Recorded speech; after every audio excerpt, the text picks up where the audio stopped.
The postman came today.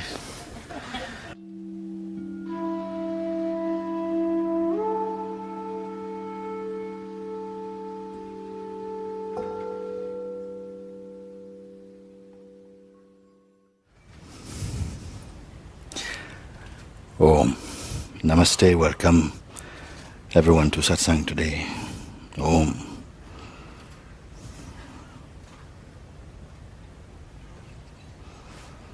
Yes.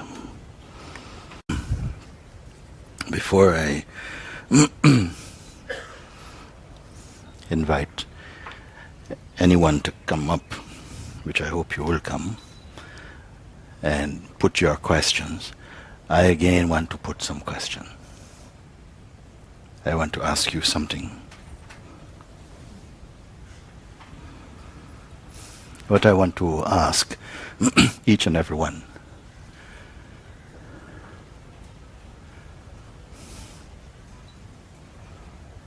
Do you really in your heart believe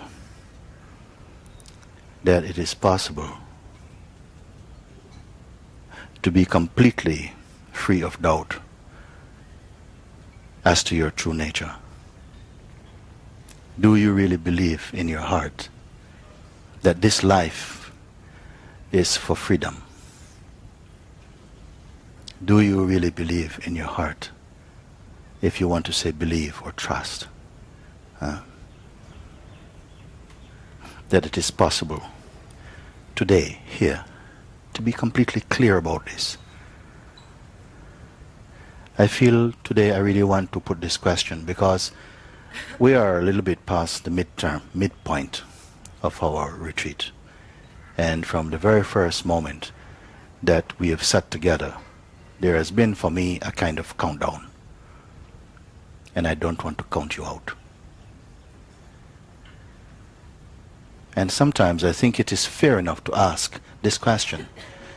Some of you maybe have been on the road, so to speak, for many years, searching in one way or another, practicing some discipline or some practice or whatever. Whatever it is, it has brought you to this point. Are you going to move on from here to another point, another place, another town? Do you in your heart know, trust, feel intuitively that it is possible for you to be free? Not in another 1 year, 2 years, 2 months, 3 months, 10 years. But that this is your chance to recognize your already pure nature, that you can do nothing to make it perfect because it is already perfect. I wonder if you are able to trust the words you hear from me.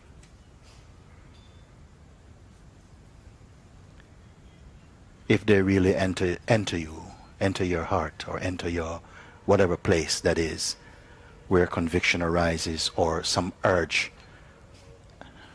I cannot say for each one how it will be. Sometimes we feel that perhaps you're waiting for some very pronounced experience. And it may come in some cases. Also in my own case, some strong moments took place where clumps of delusion fell away. But I want to tell you something. It was, and continued to be, it was the slow cook that really finished things off. Don't be going constantly for some, I had an experience. And then now, well, it sort of lasted for a few days or a few weeks. Don't put so much energy in these things.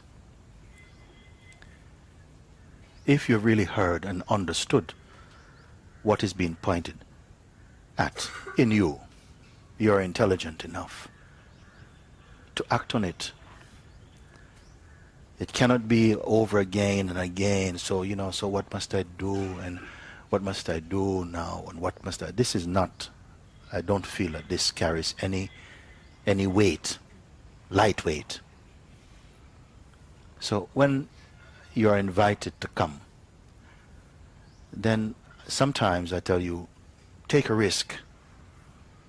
Don't present limp questions, tame questions, not taking a risk, playing. Because really I have no time or interest for mere philosophical questions or what I'd call trivial things, which get cleared up in the sweeping anyway. Don't make it your main point. Identify, clarify for yourself what you really need to find out. There's no need to try and impress myself or anyone else with sophisticated questions. Just what is it that feels it's in the way for you? What is it that won't go away? Don't just listen passively, but really keeping outside, not involving yourself. Step inside the circle of real opportunity, you know. This is my attitude towards you. When I come to you with this sense. Don't want to come to entertain. Sometimes, of course, we play. It's okay. Why not? Pass time. But really, I want to take it beyond an assumption that you came here for freedom. To clarify for yourself, to really go beyond really indulging the fickle tendencies of the mind. So like this, I would like to say, look, let's take this seriously. And if you come, it doesn't have to be sophisticated, but let it be true. But be real with me about it.